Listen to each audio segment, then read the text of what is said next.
Hello, everyone. I hope you're having a wonderful afternoon. I love my outside edition videos just because we get to enjoy nature and talk the stock market.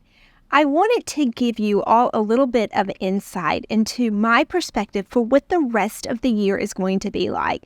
And this is important because you need to know how to prepare your trades and how to get your portfolios ready for a bull market, because I think that we are going to have a wonderful fourth quarter. Now, I know I'm a glass half full kind of person, but I had been preparing for actually a very shaky quarter three and had cashed up quite a bit. And now I am enjoying the fact that I have cash because I am able to take a little bit more aggressive stance with some of the plays that I'm interested in. But I wanted to give you my business case for why I believe that we are going to have a great fourth quarter. Now, I will qualify this and say I'm not a financial advisor. Do your own due diligence. But I will tell you I'm not certain what's going to happen in 2025. So I am just looking a few months ahead and I am preparing as such. So the first reason that I think we are going to have a bull market has everything to do with the election.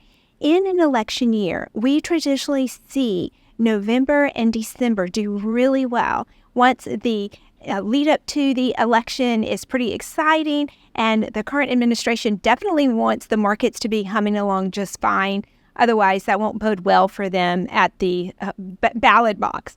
And then after the results are known, typically things settle down, and then we enjoy, usually if there is a balance of power, we do better because the market knows that if there's a balance of power, then there's more or less going to be gridlock and not a lot will change. And the market likes certainty. Okay, so we've got that going for us. The second thing is we are looking at having more liquidity in the market. One, we have the interest rate cuts, and that infuses liquidity into the market. And then we have the student loan forgiveness.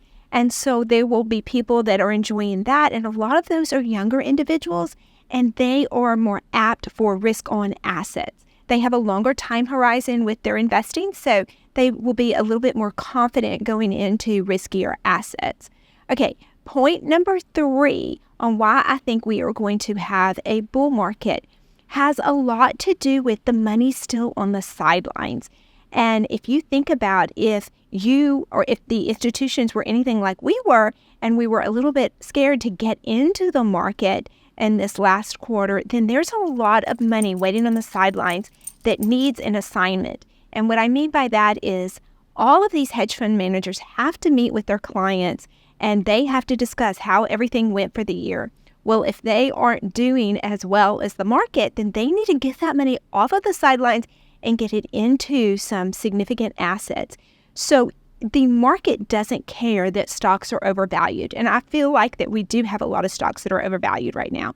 But market doesn't care if the fact is that they need to get more money into them to be a part of all of that excitement. What do you think? What do you think, Sadie girl? She likes the chewy stock. It's been doing really well. All right. The other thing that we have going for us is the unemployment is looking like it is going down instead of up. We are not anywhere close to that 5% that I had been watching, because when we have individuals that are unemployed, then money is not flowing into the market, into our economy, because people are hoarding whatever little money they have, and they're certainly not able to enjoy anything like investing if people don't have jobs. So our unemployment is looking good, and it looks like we may have achieved, fingers crossed, that soft landing. Unemployment is a critical part of the equation. And then my other reason is the simple behavior of the SPY. Going back to 1950, if we have had a positive over 10% movement in the SPY in the first half of the year, then we end the year with another at least 10% movement. And so we are setting up for that, and it looks very positive. 83% of the time, that has been the case, going back to 1950. So I imagine we're going to have a very good end of the year as a result of that. Last thing that I wanted to talk about was you have to consider all of those that have been in the market and how much money they have made. we may not see individuals selling their assets because they've had significant gains this year. And if they are in a taxable account, they may want to enjoy long-term capital gains, which is much less expensive than short-term capital gains. And if that's the case, then they may kick the can down the road and wait until 2025 to take profit. So one, they won't have to count it for their 2024 profits. And two, it will give them that extra time to maybe breach that year mark to where it can transfer to long-term capital gains. So those are the reasons that I think we are in for a wonderful Q4. Now, that doesn't mean we won't have pullbacks. Even in a bull market, you have retractions, and we actually need that to happen. That's a big part of what makes the market work. But the reason I wanted to share all of this with you and with my community members that are a part of my Discord is because we want to trade a bull market.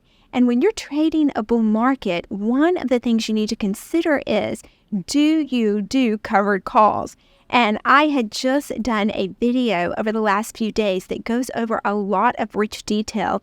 If you are in a situation and you have a stock that you have sold covered calls and it has breached your strike price and you're not able to enjoy the additional gains, I have a few fixes for you or something you can consider. And so I want you to watch the video I'm going to link to the end of this one. It'll help get you through that dynamic. But another way to play it is, if we are trading in a bull market and if the stocks we're interested in have a relative strength index, that's the RSI, if that is 50 or above, then when you're looking at levels of support, you can look at the various moving averages. And a lot of times, if you're looking at that 20-day moving average, it's a really good level of support in a bull market that's usually right in the middle of the Bollinger Band.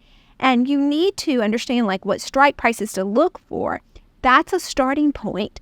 When you go on the option chain, if you're selling a put, you can enjoy in a bull market being a little bit more aggressive with your deltas. The delta is telling you a couple of things. It's telling you the percentage chance that the stock price will actually be at that strike by the expiration date. And typically, I look for a 0.2 delta because that gives me a 20% chance that it will not hit my strike. But in a bull market, I'm a little bit more aggressive, especially if the stock is above 50 on the RSI, and I'm comfortable with a 0.3 delta. And the reason is, if I take assignment at a 0.3 delta, then I more than likely am getting a very fair price into the stock, and I can enjoy the stock appreciation as the stock continues to run. So I'm thinking about some of your heavy hitters like Amazon, Google, Microsoft. Those type stocks do really well at a 0.3 delta in a bull market.